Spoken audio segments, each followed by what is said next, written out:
সিম card কেনার জন্য তারা মানে ওসিরা পয়সা দিচ্ছে রিচার্জ করার জন্য। ওসব বেকারের কথাবার্তা।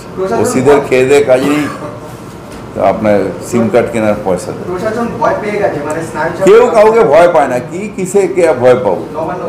কে ভয় পাবে? 200 পার পকার পার হয়ে গেছে, 400 পার মায়ের ভোগে হয়ে গেছে। কে কাকে ভয় পায়?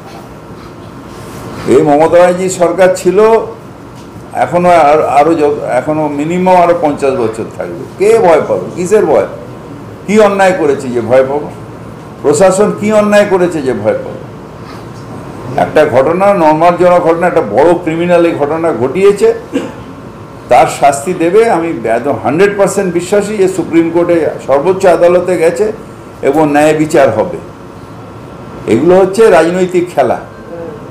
রাজনৈতিক খেলায় যদি মানুষ দেয়, আমার কিছু বলার নেই। এগুলো রাজনৈতিক খেলা। কখনো সন্দেশখালি নিয়ে ভুল প্রচার করে সেখান দিয়ে ফয়দা তোলা, কখনো এইটা, এগুলো রাজনৈতিক খেলা। খবরে থাকতে চায়, রাজনৈতিক খেলা। এই রাজনৈতিক খেলায় মানুষ কেন পা দেবে? এখন সর্বোচ্চ আদালতে কেট আছে এবং আমি বিশ্বাসী যে উই ওয়ান্ট জাস্টিস, জাস্টিস আসবে সর্বোচ্চ আদালত থেকে, দৃষ্টান্তমূলক শাস্তি হবে। এবং সিবিআই এর কাছে অনুরোধ করব তাড়াতাড়ি ইনভেস্টিগেশনটাকে শেষ করে দৃষ্টান্তমূলক শাস্তি দিক, যাতে আর কেউ আমার কোনো মেয়েকে এরমভাবে না করতে পারে। তার থেকে বড় জিনিস যেটা হয়েছে সেটা হচ্ছে যে মানুষের, বাচ্চাদের, বিশেষ করে মেয়ে বাচ্চা, তাদের মেন্টাল এফেক্ট হয়ে যাচ্ছে। আপনি চিন্তা করুন, একটা দেশে এই শর্ট পিরিয়ডে 90টা রেপ, এত ঘটনার পরেও কালকে আসামে রেপ, উত্তরাখণ্ডে রেপ,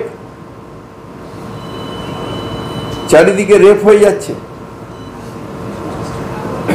ভারতবর্ষে আরেকবার রামমোহন রায়ের দরকার, আরেকবার উচ্চ বিদ্যাসাগরের দরকার। সোসাইটি কোথায় যাচ্ছে? আমরা শুধু হই হই করে আমাদের প্রচার করছি, আর এই সব রাজনৈতিক খেলা হচ্ছে। সত্যিকারের ভারতের সোসাইটিটা কোথায় যাচ্ছে? অত্যন্ত অন্যায়। আরজিকর যেটা করেছে সেটা নক্কারজনক, কিন্তু তার সাথে ভারতবর্ষে কি হচ্ছে? এটা